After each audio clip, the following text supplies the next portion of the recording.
Hey guys, Board now back with you. On this video I'm going to be talking about the recent movie release. It is Dreamland, sort of a recent cult horror movie, an arty take on the vampire genre, I think it's fair to say. And it stars Stephen Mahaty. So this came out in the last couple of months obviously on streaming, as everything is at the moment, and you can watch it on Amazon in the UK. It's a rental. You have to pay for it, but it's cheap. It's like two or £3, I think, just under £3. So not too much to rent it. And I'll try and explain the basic plot. It's a bit tricky because it's kind of hard to follow this film at times, but as I said, it's a vampire's tale, and Stephen Mahaty plays two different characters, and I was a bit unsure of that because at one point one of the characters mentions how he can be in different places at the same time, so I wasn't quite sure if it was meant to be the same character but he was just in different places, but I'm pretty sure they're different characters. And they're meant to be polar sort of opposites. One of them meant to be like this really cool, sort of suave-like musician, plays jazz music, and the other one's meant to be, more sort of downtrodden, more kind of grisly, the typical Steve Manhattan type role.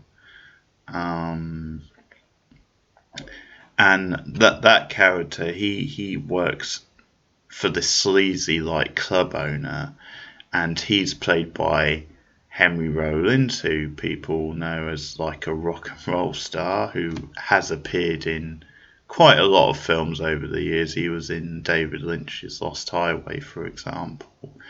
So he plays this owner of this sleazy club, and his name is Hercules, of all things.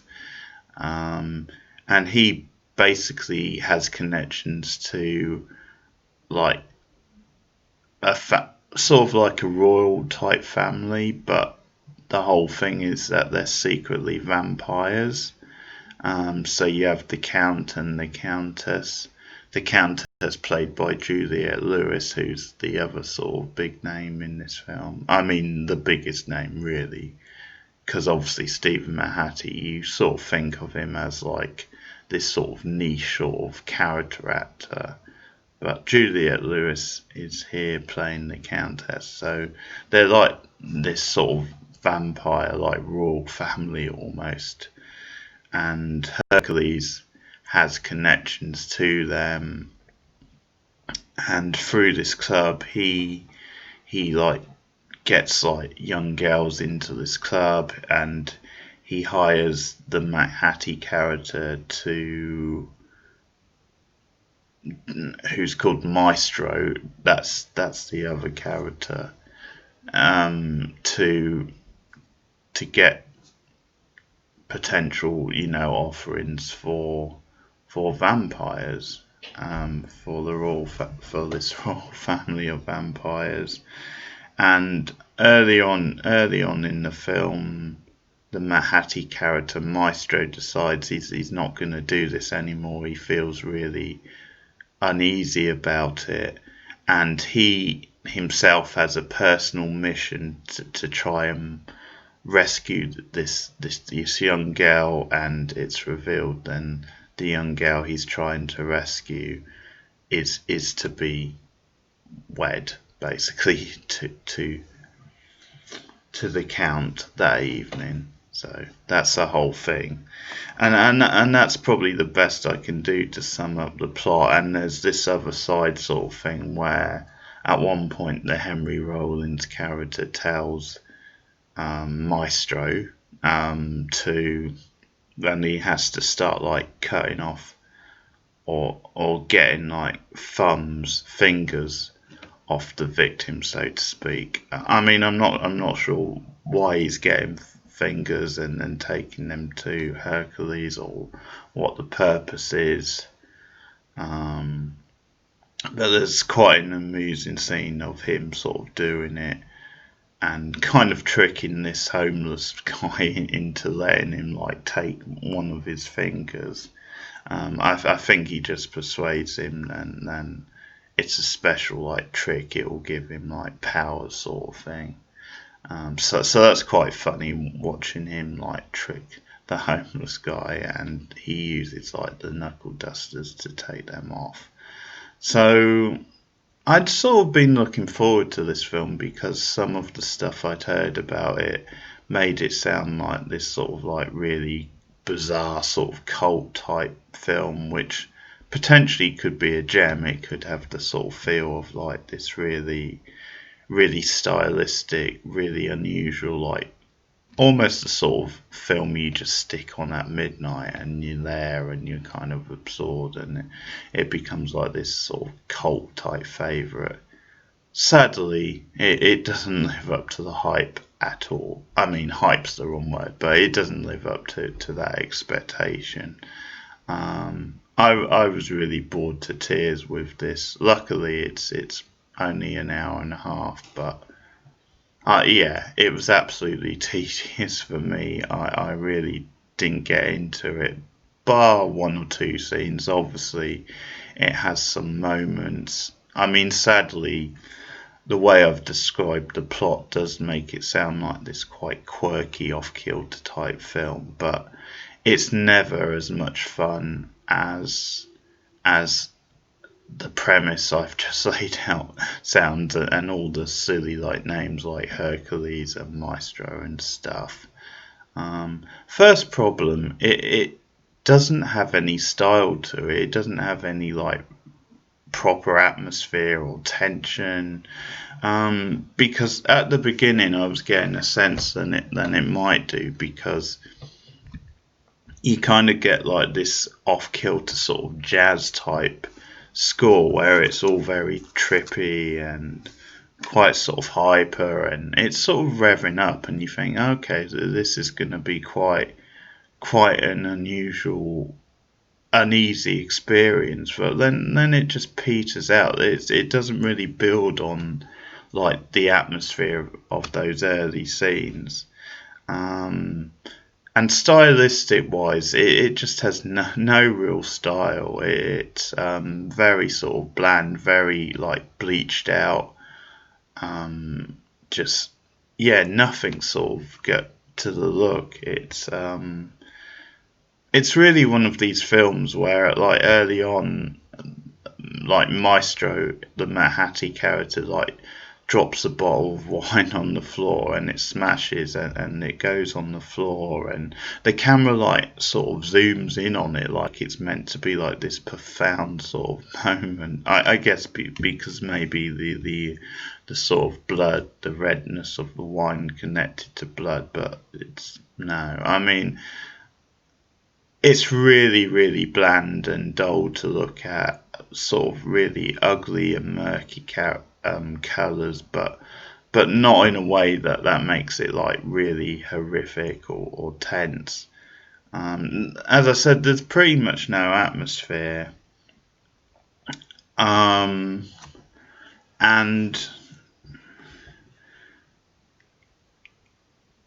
yeah, as a horror movie, it's not very scary. The characters I found to be really boring. I think Stephen Matt Hattie is really wasted in this, because you've got this quite promising setup where you've got like he's playing two different characters, and they never really use that properly. They have a few scenes where they're on screen together, but you would have thought with Matt Hattie, with that sort of character actor, he could have really had fun playing the two different characters. But they're not given much to do, and it's sort of weird, because to me, they didn't feel like distinct the different characters. They felt like it was Matt Hattie just doing that typical Matt Hattie performance, but for both of them, I mean, maybe later on in the film a little bit more they were different, but generally not. There wasn't a lot to either character. Henry Rollins is absolutely terrible. He's got like this like gold like sequin sort of suit, and he's kind of like shaven head almost, or certainly like a skin type head, but he looks very, very odd, and he's really bad in it. I mean, there's a couple of moments where he sort of does ham it up a bit, but overall it's kind of a laughable performance. Juliette Lewis is quite good. She does the best with what she's given, but yeah, even her, I thought she looked quite bored. She sort of hams it up a bit, but she's in and out of the plot really. You don't see her too much anyway, so she's not really given a lot to latch on. Now the guy who plays, like, I guess the main vampire, the Count, who you do see in a few scenes, you see him go into the club. I don't know if it's the actor or how he's being directed, but he's actually really annoying. He just plays up to like this classic sort of European vampire stereotype, and it's kind of like if you were doing a parody of a vampire, just a stereotypical one, a lot like you might see on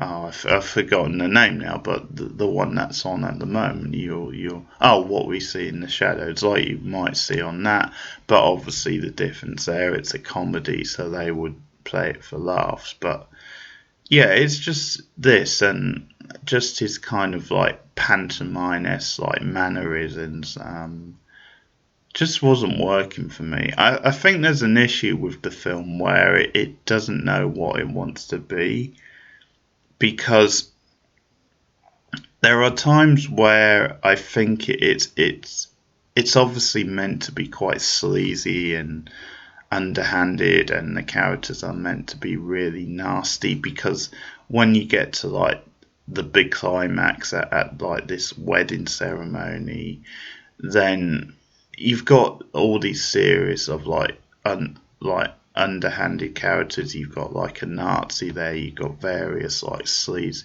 sort of guys, but it's all very heavy-handed, and they're all kind of creeping on to like young females, various people.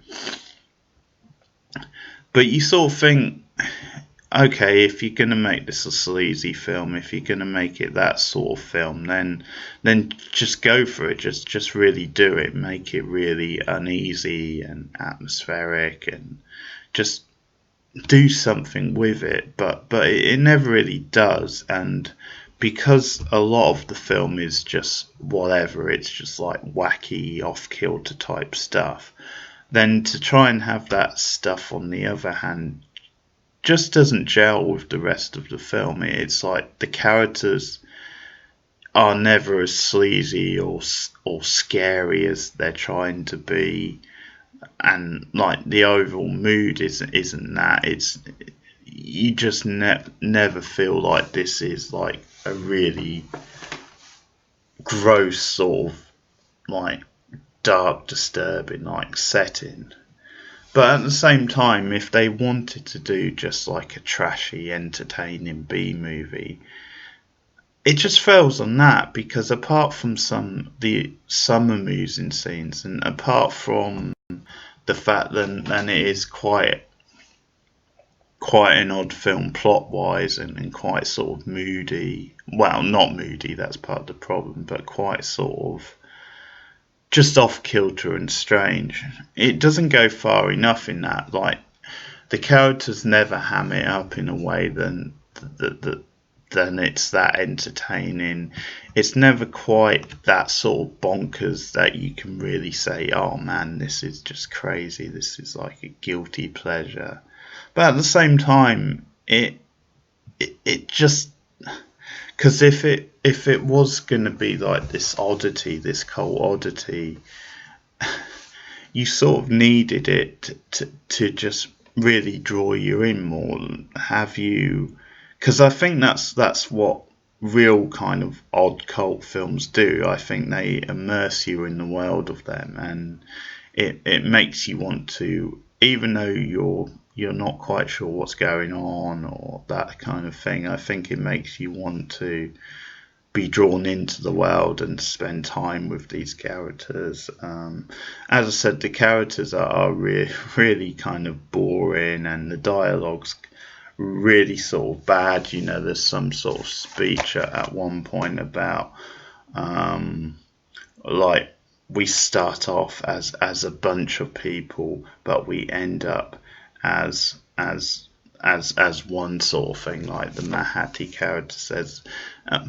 It's a total mess of a film. I mean, at one point they like crowbar like this street gang in, like these sort of kids that are like running street gangs, and they've got like a whole connection to like the vampire underworld. And I think, like, because some of the scenes at like the wedding ceremony, they tend to like crowbar like almost political themes in. They're almost like touching on like the issue of gun control and stuff, like, I guess, just politics when it comes to Europe, and things like that. And yeah, it's like, whatever. This doesn't belong in this sort of film. And again, that's another trouble. It can't make up its mind what it wants to be. If you want to kind of go with it and make serious political points, then you know, do that. But it never felt like it was that sort of film. It's very sort of uneven, and it is the worst offence. Then it's just a boring watch. There are some highlights. There's some. I think the best scene, which sort of got a laugh out of me, although quite a perverse sort of laugh, is that when Maestro is naming goes to Hercules in the club, and I think it's when he's trying to quit, saying he doesn't want to do this anymore. He says to Hercules, then, because the girl's there, and it's the girl, then he plans to rescue, and he kind of says, you know, I want that girl, I want to take her with me. And Hercules takes it as in he wants her for like seedy sort of purposes. So he does this whole thing where it's kind of like, what, she's 14? That's really fucked up. And then the whole gag is, oh, but she's already taken. She's gonna be married to the Count tonight. So you know, that kind of got a laugh. There's a couple of sort of funny little scenes. There's one where he like bursts into a store, and I think he intends to like them to be like his victims, or he wants to rob the store. And the woman kind of says, you can rob it, you can take whatever you want as long as you kill my husband. And it's the same store he goes in again later, where they actually help him because he's been shot by like the street gang. And he says to the guy he wants a shower, and then he says he wants a gun, which is pretty good. I quite like that. But yeah, it really doesn't come together as a film at any point. It's odd, the wedding ceremony at the end, where you get the big sort of showdown, and it sort of turns all violence, and he eventually like rescues the girl. But it's, yeah, you get like the other Matt Hattie character, the like trumpets something or other. He's like doing this profound sort of performance as all this violence is going on around him, and that's kind of crazy stuff. But there you have it. I'm not really left with much else to say. It's a very boring film. It's tedious, as I said. Yeah, I really wouldn't recommend it. I guess if you can find it free, then check it out. But it's kind of embarrassing, really. As I said, Stephen Mahati is totally wasted. I think there's a few good scenes, but overall, I don't think it's trashy enough or entertaining enough to be a guilty pleasure.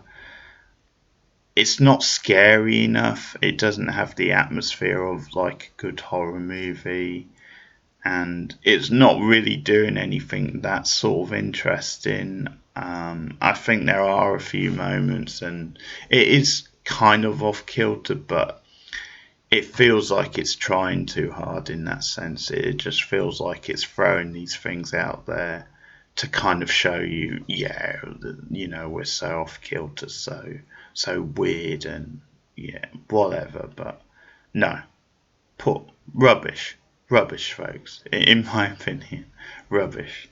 So that's Dreamland, which was disappointing. I thought there could be some potential, but kind of lame. So as far as the rating goes, I'll give it 3 out of 10. So it's not quite as bad as something as The Grudge from this year, but it's down there. Let's say that it's down in a similar sort of area as that. So that's Dreamland. Now, if you've seen the film, then please let me know your thoughts in the comments below. Feel free to disagree and let me know why you like this film, if in fact you do. But that's my verdict. Like and subscribe to keep the content coming if you want to see more reviews of this sort. I will be putting out another horror movie review this week, and that will be of Child's Play 3, sorry. So that's a franchise which I started in October. I did the first couple of films then, and it's been a while, obviously, because we're in June, so I'll be returning to the franchise this week, so you can expect Child's Play 3 later in the week. But thanks for listening, and I'll see you guys again soon. Goodbye.